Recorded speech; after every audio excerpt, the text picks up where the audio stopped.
Truly shocking events are unfolding in the silver markets. The waters are never calm. Silver's movements have thrown the world into turmoil. We previously announced to the world that the banks had surrendered. We declared that the price manipulation was over, but today the phone lines went dead. The spot price of silver climbed to around $64. While it didn't hold precisely at that level, it didn't crash. On paper, you are richer than you have ever been. But try to spend it. Do you think it is rational to try to buy 1 ounce of physical silver right now with that $64? Go to the biggest wholesalers in North America. Call the refineries in Switzerland. Call the mints in Australia. Do you know what you are going to hear? A recorded message saying, "Due to extreme market volatility, we are currently not accepting new orders." We warned you about this. We told you that when the price finally broke the commercial suppression, it wouldn't be a smooth ride to the moon. We told you it would break the machine. Well, the machine is broken. What we are currently witnessing, around $64, is not a supply shortage. It is a liquidity nightmare. The supply chain for physical silver has snapped. Refineries are halting orders. Wholesalers are canceling even the trades that were locked in yesterday. The U.S. Mint is reportedly on indefinite allocation, limited supply mode. Why? Because the price went up too fast. It sounds insane, doesn't it? You would think high prices would bring more supply to the market. Economics 101 works that way. High prices incentivize sellers. But the silver market is not Economics 101. It is a leverage-filled house of cards. And at $60, the hedging mechanism that allows refineries to operate has turned into a suicide pact. The refiners' trap. I will explain exactly why the supply chain has frozen. I will walk you through the refiner's trap. Most people think a refinery like Heraeus or Valcambi is a speculator. They think refiners love high prices. They do not. Refiners hate volatility. Here is how the business works. A refinery buys raw ore from a mine. Let's say they buy 1 million ounces. It takes time to refine that silver. Maybe 2 weeks, maybe a month. The refinery is terrified that the price of silver will drop while they are refining it. If they buy at $64 and it drops to $50, they lose millions. So how do they protect themselves? They use the futures market. The moment they buy the physical ore, they go onto the COMEX and short an equivalent amount of paper silver. If they hold 1 million ounces of physical, they sell 1 million ounces of paper. This is called a perfect hedge. If the silver price goes down, they lose money on the physical, but make money on the short. If the silver price goes up, they make money on the physical, but lose money on the short. They are delta neutral. They just want to make money on the refining fee, not the price movement. System collapse. This system works great when silver moves 10 cents a day. It works okay when silver moves 50 cents a day. But what happens when silver moves $2.50 in a day, and then another few dollars the next morning? The margin call. The refinery holds the physical metal, but that metal is sitting in a furnace. It's not cash. But their short positions on the COMEX are losing millions of dollars by the hour as the price spikes to $64. The exchange does not care that the refinery has physical metal. They want cash to cover the loss on the paper short position. This is the nightmare. The refinery is technically solvent, but they are illiquid. Thus, on Wednesday, December 10th, when silver ripped through $60, every major refinery in the world got a phone call from their broker. Send $50 million now, or we liquidate your position. Where does a refinery get $50 million in cash overnight? They don't. So what do? They stop buying. They stopped buying raw ore from the mines because they cannot afford to put on a new hedge. And if they stop buying ore, they stop producing bars. This is why the supply chain halted. The high price blew up the hedging mechanism that allows the supply chain to function. This is a paradox.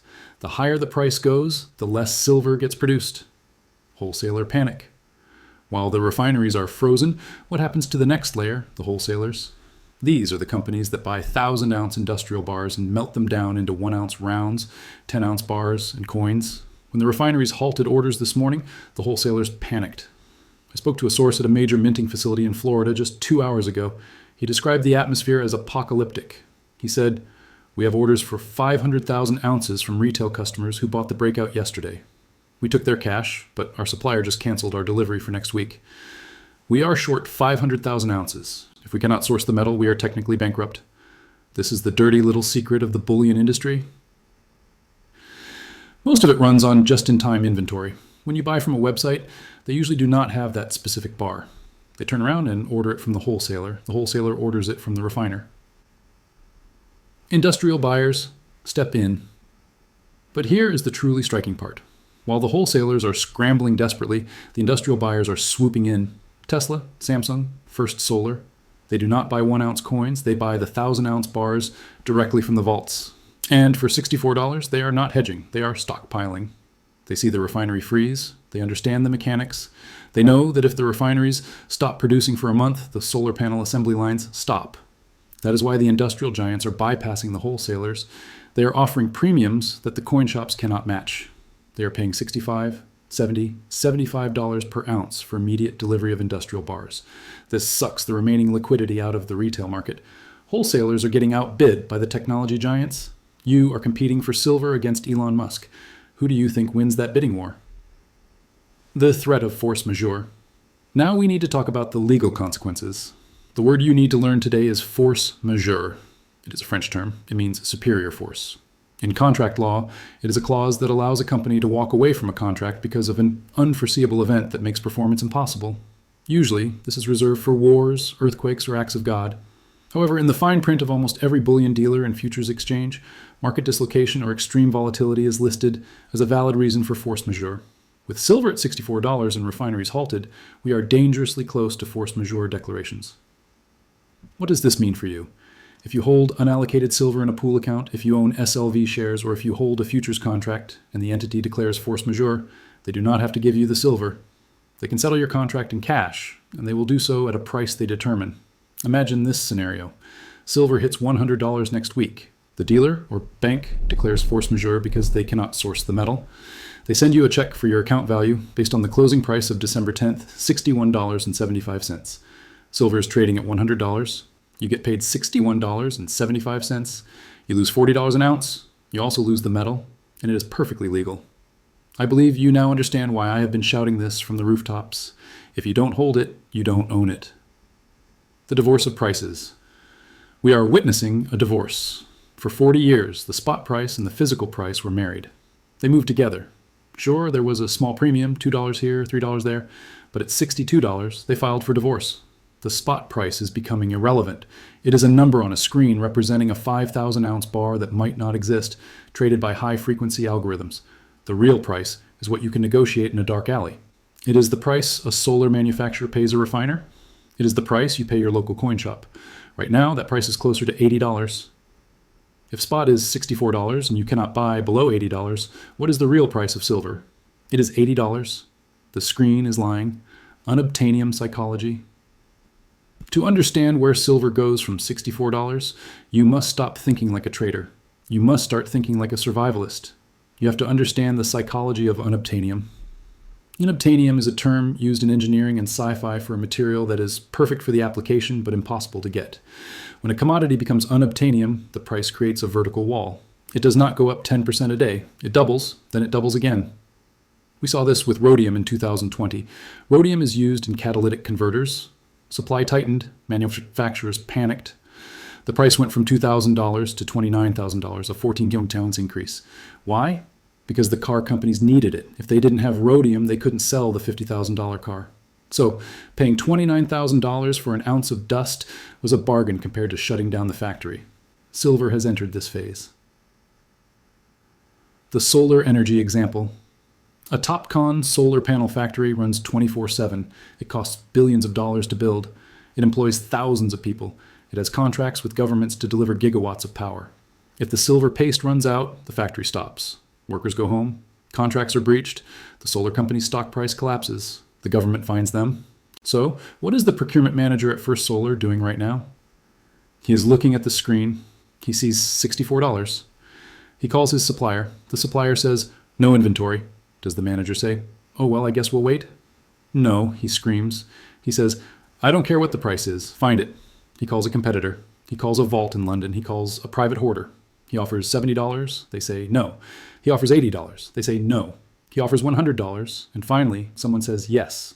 That is how the price jumps from $64 to $100 overnight. This is not speculation. This is existential panic. The retail investor, you and I, feel FOMO, fear of missing out. The industrial user feels FODO, fear of dying out. FODO is a much stronger emotion than FOMO, the rise of the miners. If you cannot buy physical silver because the refineries are halted, and you cannot buy futures because the margins are too high, where does the money go? To the source, the miners. For 10 years, silver miners have been the most hated sector on Wall Street. They were starved of capital. They were shorted by the banks. They traded at nonsensical valuations. But today, with silver at $64, the economics of mining have just turned into a lottery ticket. Let's do the math on a hypothetical miner, Apex Silver. Apex Silver produces silver at an all-in sustaining cost of $20 per ounce. That covers fuel, labor, exploration, taxes, everything. At the old price of $25 silver, Apex made $5 profit per ounce. It was a tough business. They barely kept the lights on. But at $64 silver, their cost is still roughly $20. Their profit is now $42.30 per ounce. This is an 800% increase in free cash flow. Has their stock price gone up 800% yet? No, because the market is slow. The market is stupid. But once the quarterly earnings are released, the stock chart will look like a vertical line. The empire strikes back. I need to have a very serious conversation with you about the empire striking back. Do not think for a second that the J.P. Morgans and the Federal Reserves of the world are just going to roll over and die. Do not think they will let silver go to $100 without a fight. They have lost the market war. Now they will start the regulatory war. We saw this in 1980 with the Hunt brothers. The COMEX changed the rules. They instituted liquidation-only orders. They made it illegal to buy. You could only sell. They raised margin requirements to 100%. We will likely see this again in the coming days. Here are the tactics they will use to try and break the $64 price. Tactic 1. The margin nuke. The CME Group will announce an emergency hike in margin requirements. Right now, it might cost $10,000 to control a contract. They will raise it to $50,000 or $100,000. They want to force the small speculators, the retail traders, out of the market. They want to force you to sell your position because you cannot afford the deposit. Tactic 2. Position limits. The Commodity Futures Trading Commission, CFTC, will declare a market emergency. They will say that speculators are distorting the price. They will put a cap on how many contracts any entity can hold. But here's the corruption. They will likely exempt the commercial hedgers, the banks. So the banks can stay short, but you cannot be long. Tactic 3. The windfall tax threat. Politicians will start going on TV. They will say that hoarders are holding the green energy transition hostage. They will label silver stacking as economic terrorism or price gouging. You need to be prepared for these headlines. When they hit, the price might dip. Silver might drop from $60 to $55 in an hour on the news. The media will scream, "The bubble has burst. The government has stepped in." Do not fall for it. Regulations cannot print silver. Margin hikes cannot create silver. Taxes cannot manufacture silver. All these tactics do is kill paper demand. They do nothing to solve the physical shortage. They cannot change the trend. So when the regulatory hammer drops, and it will drop, view it as a sign of their desperation. It is the death rattle of a failed system, the $100 roadmap. So, despite the halted refineries and the coming regulations, how do we get to $100? Let's map it out. We are currently around $64. This is the breakout zone. Stage 1, the gamma squeeze, $64 to $75. This is happening right now. There are millions of call options sitting at the $65 and $70 strike prices. As the price rises, market makers have to hedge. They have to buy futures to cover the options. The higher the price goes, the more they have to buy. This is called gamma. It is a self-reinforcing loop. This gamma squeeze will push us rapidly up through the 60s. I expect we hit $75 within the next 10 trading days. Stage 2, media mania, $75 to $85. At $75, silver makes the nightly news, not just CNBC, but the 6 p.m. news. Silver hits record high. Grandma's silverware is worth a fortune. This brings in the public herd, the people who know nothing about deficits or J.P. Morgan. They just see a line going up. They raid the pawn shops. They buy the ETFs. This wave of capital is massive and dumb. It pushes the price from $75 to $85 purely on momentum. Stage 3, industrial capitulation, $85 to $100. This is the final leg. At $85, the industrial users realize the price is not coming back down. They stop fighting the price and start panic hoarding. They issue corporate bonds just to buy silver. This institutional buying power is what breaks the final resistance. It grinds the price up day by day. 88, 92, 96. And then the magnet. $100. Why $100? Because humans love round numbers. $100 is the 4-minute mile. Once we cross it, the paradigm shifts globally. Exit strategy. Swapping, not selling. The question nobody asks until it is too late. When do I sell? Here is my controversial answer. No, you do not sell silver for dollars. Why would you trade the scarcest asset on earth for a currency that is being printed into oblivion? If silver is $100, it means the dollar has collapsed. Selling for cash is buying a burning ticket. So how do you profit? You swap, you play the ratios. Strategy 1, the gold swap. When the gold to silver ratio drops below 30, you swap. You trade your volatile silver for stable gold. You lock in the purchasing power gains without going back to fiat. Strategy 2, the asset swap. You trade silver for land. You trade silver for a rental property. You trade silver for a business. You move from defensive wealth to productive wealth. In 1980, you could swap roughly 800 ounces of silver for the average American home. Today, at $64, that ratio is still skewed. But at $100 or $150, the ratio comes back. When you can buy a house for a monster box of silver, that is when you exit. The goal is purchasing power. Do not let the dollar sign blind you. We are living through history. Thursday, December 11th, 2025, the day the refineries halted, the day the supply chain broke, the day $62.30 became the floor. The era of easy silver is over. We are in the era of unobtainium. Do not let the volatility shake you. Do not let the government headlines scare you. Do not let the paper price distract you from the physical reality. Banks have lost. The industry is panic buying. The price is seeking its true level. I will continue to bring you these analyses in the most understandable way. You can subscribe to my channel and turn on notifications to hear these ideas before anyone else. Subscribe and turn on notifications. Because January 1st is 3 weeks away, the market never stops, and you need to stay informed of the developments. This is the greatest wealth transfer in human history, and you are on the right side of it.